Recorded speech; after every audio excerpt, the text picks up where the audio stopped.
Hello students, myself Gunjan Mittal Roy in the Department of Electronics and Communication in GEMTech Greater Noida. Welcome to the next video of the subject Analog Electronics 1, and I am going to give you the next topic on BJT AC analysis.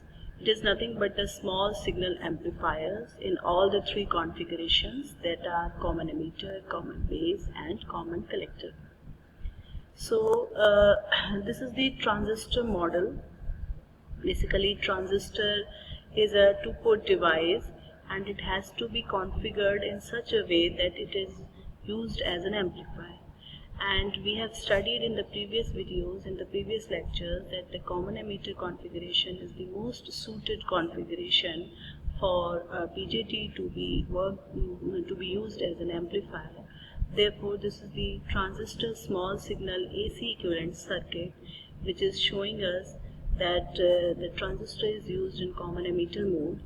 The AC input voltage is applied to the base and the output voltage is taken across the collector, whereas emitter terminal is made common between input and output.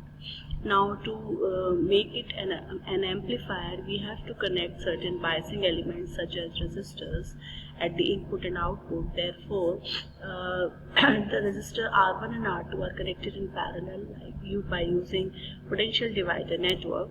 So here a resistance combination of R1 and R2 in parallel is also shown, whereas at the output we are using a collector resistor RC.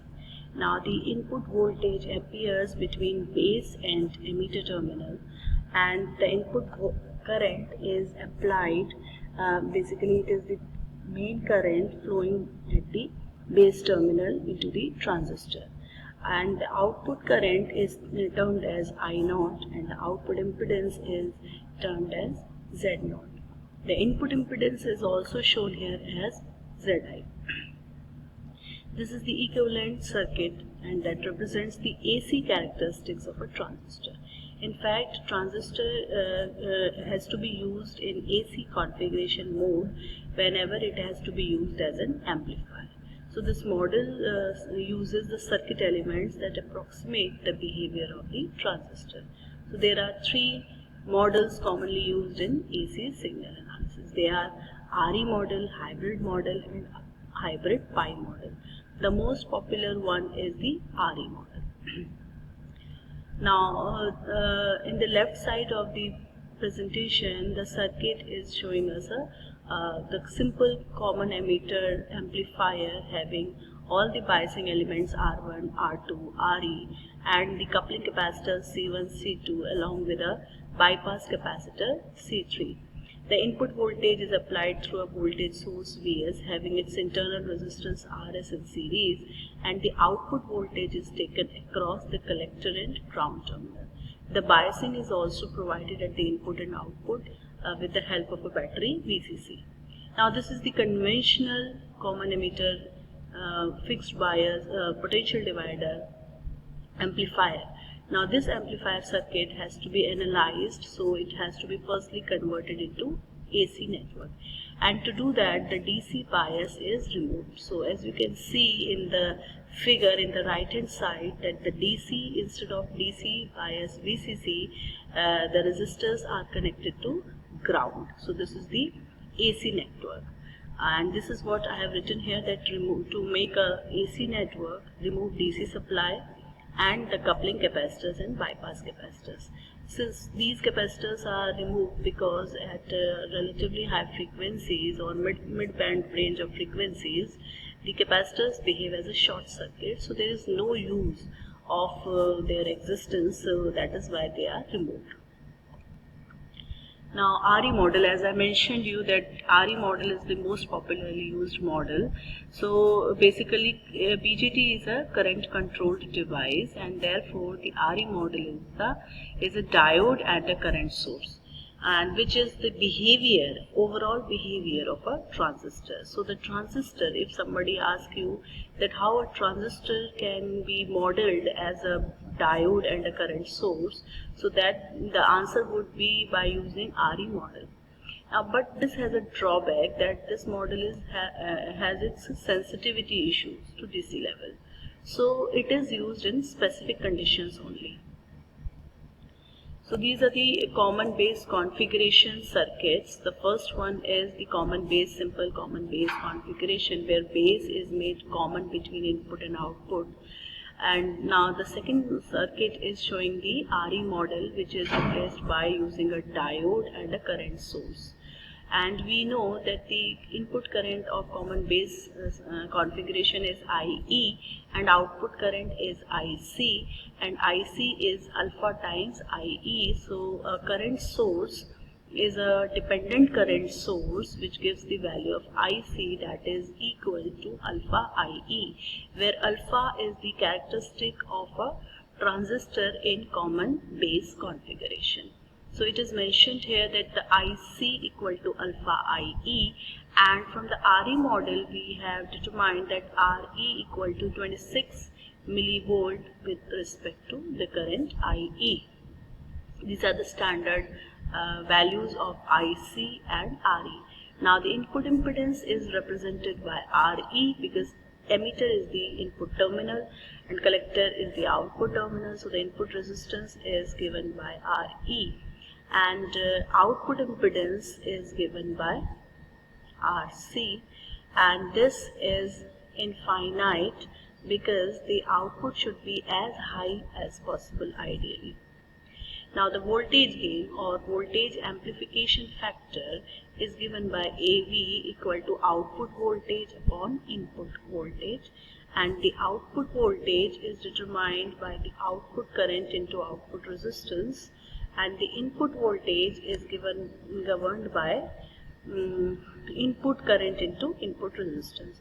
So the output voltage can be written as RC into RC IC.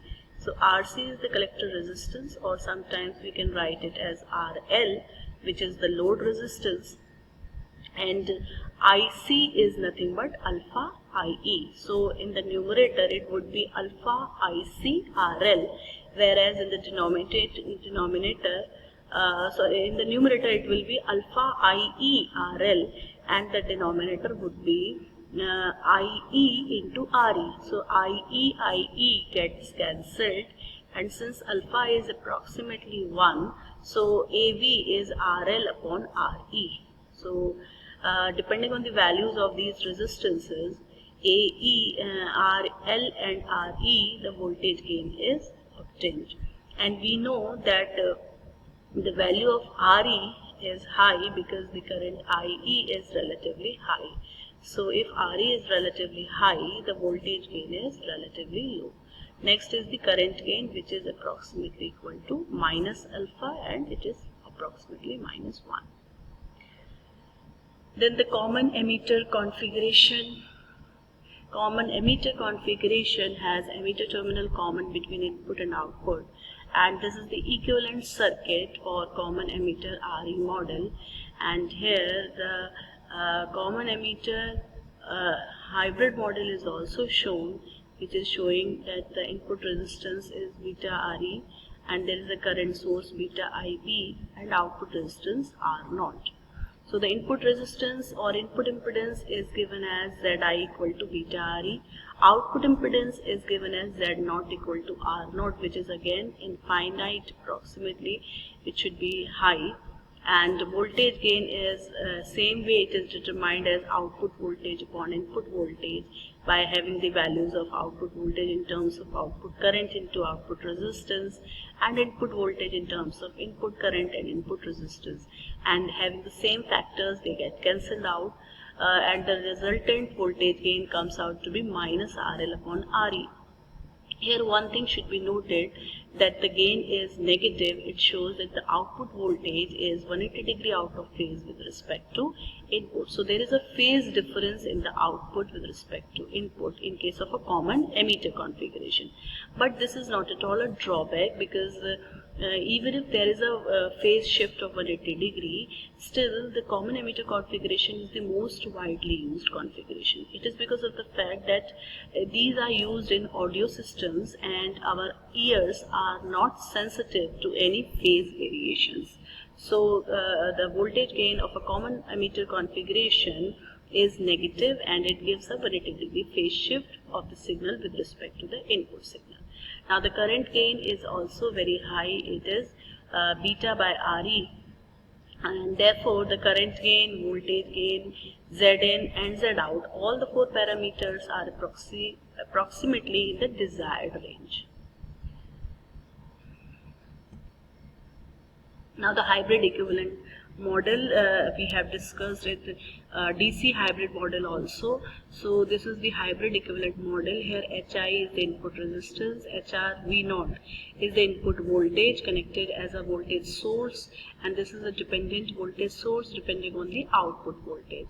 And in the output port we have a current source HF I1, where HF is the current amplification factor, and in DC configuration it is termed as beta, and H0 is the output conductance. So here we have all the four parameters that are H parameters, and these parameters are determined for AC analysis by keeping the DC voltage 0, which is Hi, HR, HF and HO.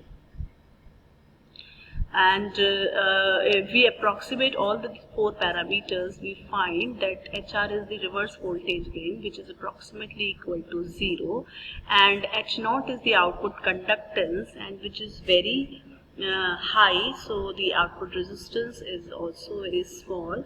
So since these two factors are very small, they can be ignored easily, and the circuit can be simplified by having just two parameters in the circuit, which are Hi and HF I1, which is a current source. So we can remove the output conductance and the input voltage source. So this is the simplified approximated hybrid equivalent circuit.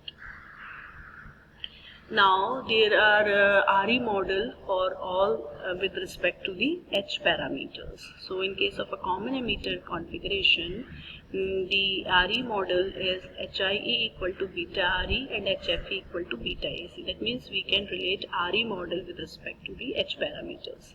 Similarly, for common base configuration, Hib equal to Re and Hfb equal to minus alpha, which is nearly equal to minus 1. Now the hybrid pi model, as this is the third model we have mentioned in previous slides. So the Re pi model is used for high frequency transistor applications, and at lower frequencies the hybrid pi model closely approximates the Re parameters and can be replaced by them. So this is used basically whenever there is a high frequency transistor application. And as the name suggests, the components are connected in the form of a Greek letter pi. So this is called hybrid pi model. It includes the junction capacitances also, along with the biasing resistances. Thank you so much. Thank you everyone.